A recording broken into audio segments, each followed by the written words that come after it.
Саламатсыздарбы урматтуу телекөрүүчүлөр, сиздер Жогорку Кеңештин басма сөз кызматы даярдаган күн тартибинде программасын көрүп жатасыздар. Бүгүн жыйындар залында кандай маселелер талкууга алынат, кандай мыйзамдар каралып чечилмекчи, ошолорду биз менен чогуу бирге көрүңүздөр. Саламатсызбы агай? Сиз мынакей декабрь айында депутаттардын иштей турган планын бүгүн көтөрүп чыктыңыз. Эми негизинен алганда биз квартал сайын эл менен жолугушуу өзүбүздүн графигибиз бар да. Анан азыр эми шайлоонун убагында ошол референдумдун убагында биз барып ошо кандай ар кандай сөздөр болуп атпайбы. Бул жерде тиги админресурстар болуп атат деп атат, башка нерселер болот дейт. Анан кийин подкуп болот деп атат. Ошол нерселерге барып элдин арасында кандай, анан референдум боюнча да түшүнүктөр көбүнүкү башкача болуп атат да. Ар кандай сөздөр болуп атат. Биз ошолор боюнча дагы эл менен сүйлөшүп, мындай эл арасында жүрүп келишибиз керек деген ойдобуз да. Саламатсызбы агай?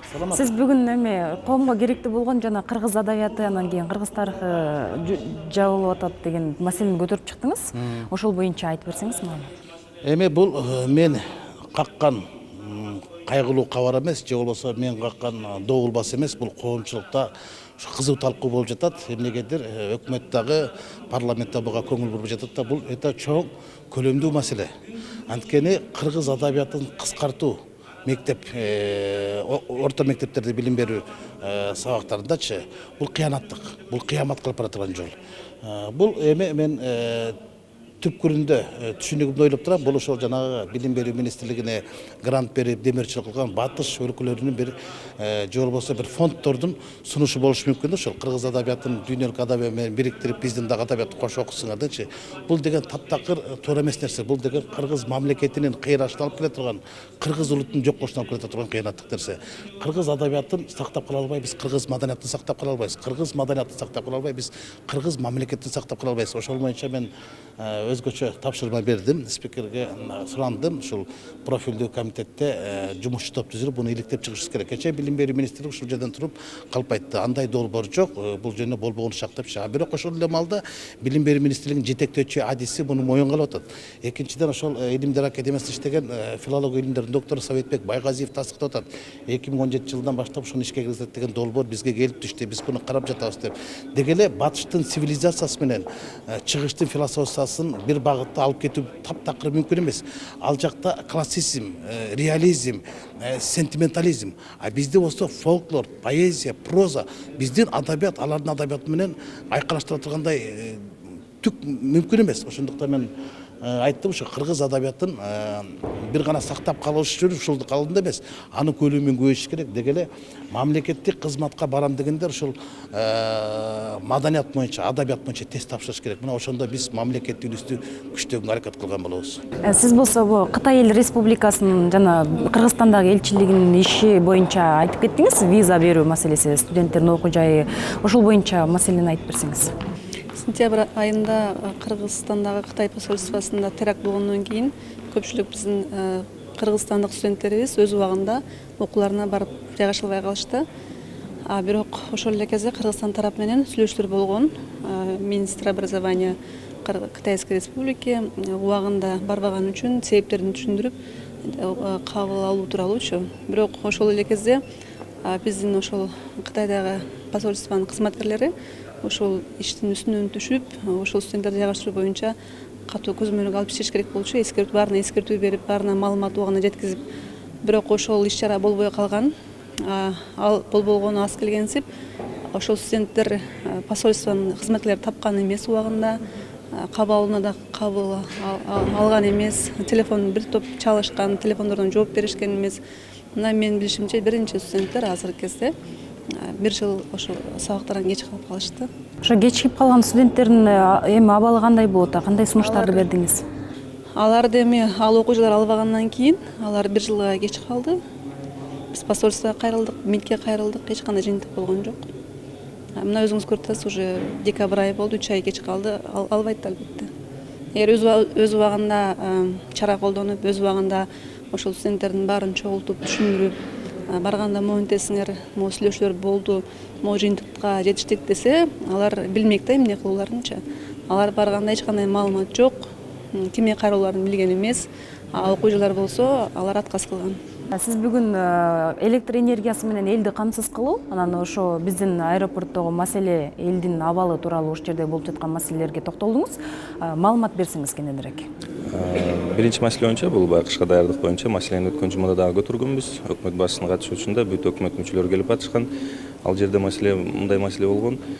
Минфин тарабынан айыл өкмөттөргө социалдык объекттерди камсыз кылуу максатында акча которулат. Анан кийинки учурларда акча, мисалы, числонун биринчи числосунан кечип калган кезде электр тармак ишканалары аларга пениядағы начислять ете баштайт да. Ал жерде хотя айыл өкмөттүн мисалы күнөөсү, айыл өкмөттүн күнөөсү жок ал жердечи. Себеби өкмөт тарабынан келген акчаны кайра өкмөткө ошол жерде деген пения кайра эсептелип калып атат дагы, кайра эле биздин бюджетке бул оор бир түшүк алып келип атат. Ошол маселени көтөргөнбүз. Экинчиси болсо, жана электр тармагына кошулуу жагдайда төлөмдөр алынып атпайбы азыр. Ошону деген атмен кылуу боюнча бул суроону да көтөргөнбүз. Буга атмен болду деген жооп алганбыз бул жактан. Бирок ушундан кийин дагы Жалал Абад облусту Сузак районунан шайлоочулар чалып, ушул маселе бүгүнкү күнгө чейин дагы алынып жатканын билдирген. Ошону бүгүн официалдуу кагаз түрүндө сураттым. Ошону алсаңар шайлоочуларга жеткирип, бир өкмөт менен элди арасында анча деле түшүнбөстүк жок экенин далилдеп коюу максатында. Аэропорт Манас боюнча ушундай жагдай болгон. Бир жаш жараныбыз, балабыз десем жаңылышпайм, 7 жаштагы самолеттон түшөрдө ошо бир оор акыбалда болуп калды, оорусу бар экен. Анан биз кайдыгер карабай, ошого бир жардам көрсөтөлү деген максатта медпунктуна чейин чогуу кирдик. Чогуу киргенде шаарга, больницага жеткирүүдө тез жардам машинасын айталы десек, ал аэропорт машинасы дежурный машина эсептелгенден сыртка чыкпайт экен. Шаардан чыкыртканыбызда шаардан 45 мүнөт дегенде машина келген.